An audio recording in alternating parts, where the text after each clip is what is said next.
আসসালামু আলাইকুম, Zinat recipe channel থেকে সবাইকে স্বাগত জানাচ্ছি। আজকে আমি খুব সহজে কিভাবে কুমড়ো বিচি ভেজে খাবেন সেই প্রসেসটাই দেখাবো। কিভাবে কুমড়ো থেকে বিচি নিয়ে সাথে সাথে ভেজে আপনারা খেয়ে ফেলতে পারবেন এবং এতে অনেক পুষ্টিও থাকবে। আর তাছাড়া কোনো ঝামেলাই থাকবে না, ঝামেলা মুক্তভাবে আপনারা এটা খেতে পারবেন।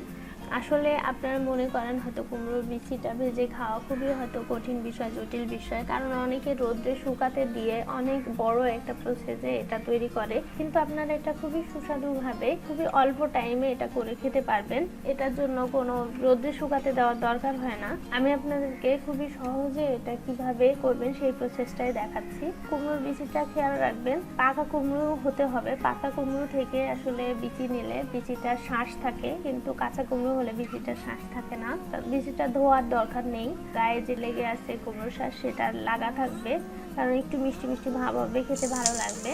তো আমি গরম তেলের উপর পেঁয়াজ কুচি, রসুন কুচি দিয়ে দিয়েছি। তারপরে আমি মরিচটা কুচি করে কেটে নিয়ে সেটাও আমি দিয়ে দিয়েছি এবং এটা নাড়াচাড়া করে একটু ভেজে দিব।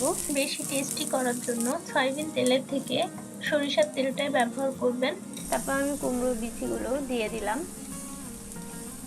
মাথায় রাখতে হবে যে হিটটা অনেক আস্তে থাকবে, কারণ যদি হিটটা জোরে থাকে তাহলে কিন্তু বিচিটা পুড়ে যেতে পারে, ভিতরটা খুব ভালোভাবে হবে না। তো আমি স্বাদ অনুযায়ী লবণটা দিয়ে দিচ্ছি, আপনারা আপনাদের স্বাদ অনুযায়ী লবণটা দিয়ে দিবেন।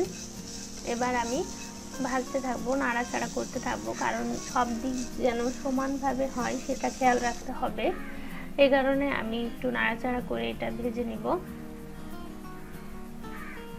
আসলে বিচিটা ভেজে নিতে খুব বেশি সময় লাগবে না, 5 থেকে 7 মিনিট হয়তো সময় লাগবে, তবে এটা হালকা আঁচে হতে হবে। আর বিচিটা ভাজা খুবই সুস্বাদু হবে এবং খুবই খেতেও ভালো লাগবে। রোদ্রে শুকাতে দিয়ে যেটা বড় প্রসেসে করে সেটাও আমি করে দেখাবো ইনশাআল্লাহ একদিন। খুবই দ্রুত এবং তাড়াতাড়ি এটা আমি করে দেখাচ্ছি, কারণ কুমড়োর বিচি খুব বেশি থাকে না, যতটুকু থাকে ততটুকু এইভাবে করে সাথে সাথে ফুরায় যায়। এটা রোদ্রে শুকাতে দিয়ে বড় প্রসেসের আসলে দরকার নেই, দরকার তখন হবে যখন কুমড়োর বিচি অনেক থাকবে তখন। তো দেখুন এটা খুবই মুচমুচে হয়েছে, এরকমই হবে।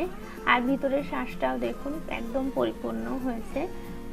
আশা করি আপনাদের বিচি ভাজাটা অনেক ভালো লেগেছে। তো কমেন্ট করে জানাবেন কেমন লাগলো, তাছাড়া লাইক দিবেন, শেয়ার করতে ভুলবেন না অবশ্যই। আর আমার পরের ভিডিও দেখার জন্য সাবস্ক্রাইব করে রাখুন। আশা করি আপনারা ভালো থাকবেন, সুস্থ থাকবেন। সে পর্যন্ত আল্লাহ হাফেজ।